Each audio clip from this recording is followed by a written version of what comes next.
l'impression que quand on lit certains documents, on a l'impression que le pays est quadrillé dans une certaine mesure. Tous les rouages sécuritaires, que ce soit dans l'armée, dans les services de sécurité, sont tenus par des gens que vous connaissez et vous savez pour qui ils travaillent. Je me demande comment, même si demain, déjà, je ne vois pas comment les élections pourront être organisées sans que ces rouages-là puissent être activés et qu'on arrive à un résultat peut-être qu'on ne souhaite pas. Et même si on arrive à un résultat que l'on souhaite, comment faire fonctionner le pays avec, avec tout l'arsenal sécuritaire qui est aux mains de personnes qui ne travaillent pas pour le Congo, pour le dire. Quelle est la stratégie que vous avez justement pour démonter ce système? Sinon, ben, on aura une autre marionnette, mais le vrai pouvoir sera ailleurs. Merci. Bon, je crois que c'est les dernières questions, parce qu'après, on va passer à une autre. Bon. Ok, merci. Oui, M. Baudouin a parlé du procès Jean-Pierre Bemba, parce que ce n'est pas le jour aujourd'hui, sinon on serait entré en profondeur. Entre autres raisons, pour aller aux concertations, c'est faire comprendre à haute voix à la classe politique, à la population congolaise réunie en concertation cette question.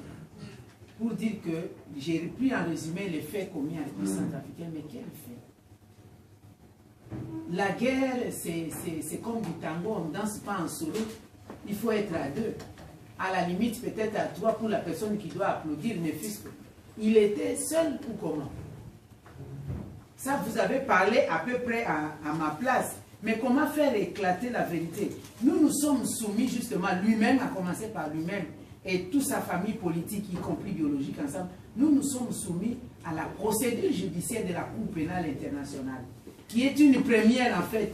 La Cour est en train d'aller en tâton, parce que c'est la première fois qu'on ait cette procédure-là de la justice pénale internationale. Plusieurs fois, les juges de la Cour ont demandé au bureau du procureur de requalifier les accusations.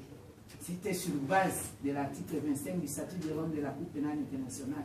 S'agissant de la responsabilité pénale individuelle, on a demandé au procureur d'aller voir s'il peut trouver des éléments dans l'article 28 sur la responsabilité des chefs, des supérieurs hiérarchiques.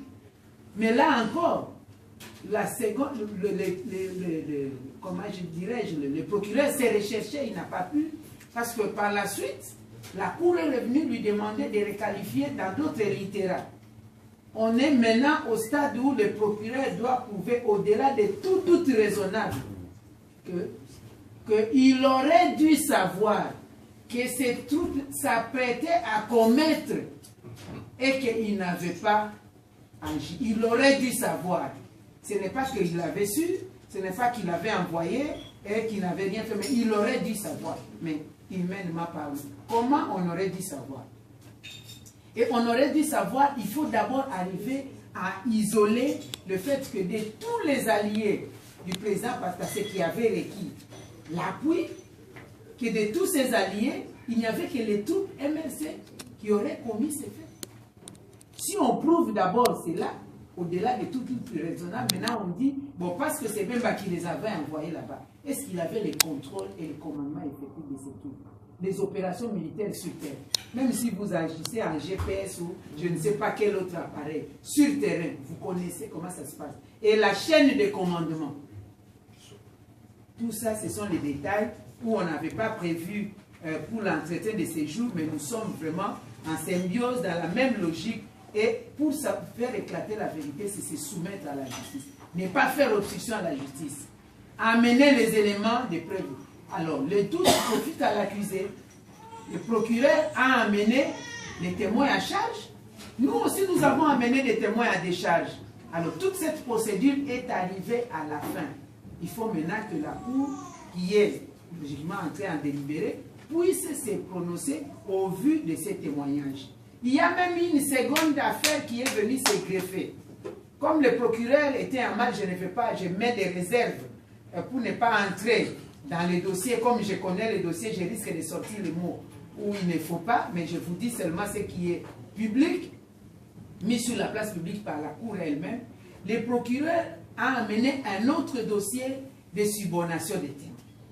Donc, Parce que le procureur sait que ce sont les témoins à charge qui doivent l'aider à prouver au-delà de tout raisonnable que le sénateur Jean-Pierre Bemba avait les chaînes de commandement au-delà de tout raisonnable dans le contrôle et le commandement effectif des troupes, et que ce sont ces troupes-là qui avaient commis ces exactions. Ces témoins, presque la moitié des témoins se sont rebiffés. Il y a même des témoins qui ont écrit pour dire que nous demandons l'argent. Vous nous avez promis, si nous disons ça, vous allez nous donner l'argent. Et vous, Moreno, vous êtes partis. 21 témoins sur 43. Monsieur Moreno, vous êtes parti, madame la procureure Fatma Ben Soudan ne nous reçoit pas, on ne comprend pas sur notre situation, alors que nous avons fait notre part des contrats.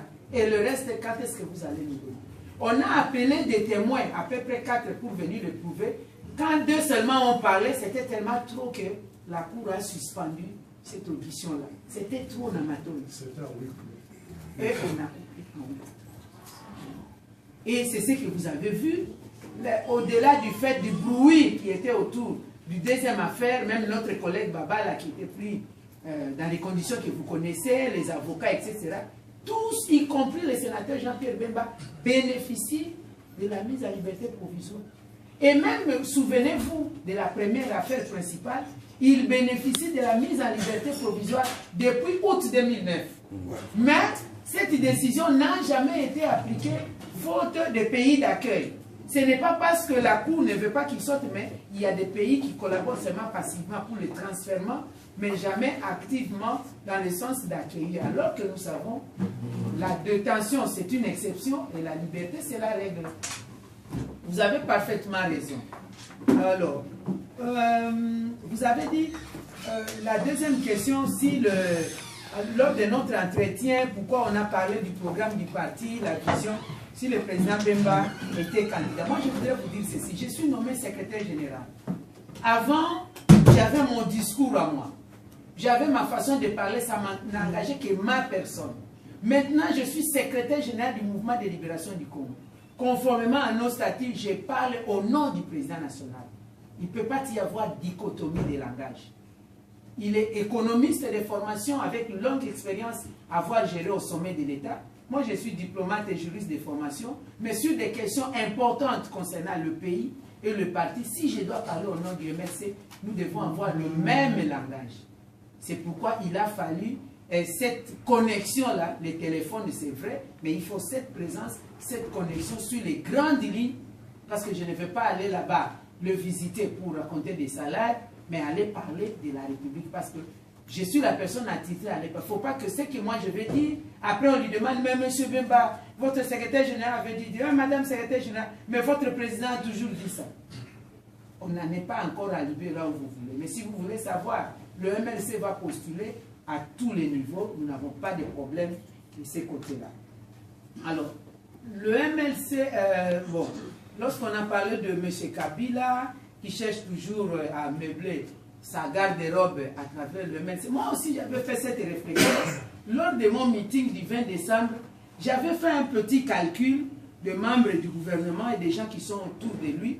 Ça faisait 15 personnes qui viennent du MLC. Et j'avais dit, tiens, et ce n'est pas par hasard le président Kabila qui disait qu'il n'avait même pas 15 personnes autour de lui efficaces. Est-ce qu'il n'a pas pensé que le MLC était aussi efficace pour puiser les 15 personnes là-bas? J'ai fait cette réflexion. Mais c'est son droit de s'entourer des compatriotes, mais la manière, il s'est très mal pris. Si nous avait demandé tout bonnement, nous voulons, j'avais besoin de, je crois qu'on aurait parlé, mais il a pratiqué le débauchage, ça n'engage que sa personne. Il a pris les 15, mais les 15 ne sont pas partis avec la bénédiction du MLC et du coup, ils vont perdre l'auréole. Je crains qu'ils vont donner le travail qu'aurait souhaité avoir le président Kabila. En ce qui me concerne, heureusement, il ne met pas de robe. Moi, je suis tranquille. C'est pourquoi je vous ai dit, je suis imperméable à la corruption. Pour ceux qui m'ont connu, je connais les hauts et les bas des partis politiques. Toute ma vie, j'ai grandi dans ces combats, dans cette lutte. Ce n'est pas en dernière minute, dépassé déjà 50 ans, que je vais cracher sur mon combat. Je suis désolé. S'il veut faire une démarche sur moi, il a toqué à la mauvaise porte. La sécurité quadrillée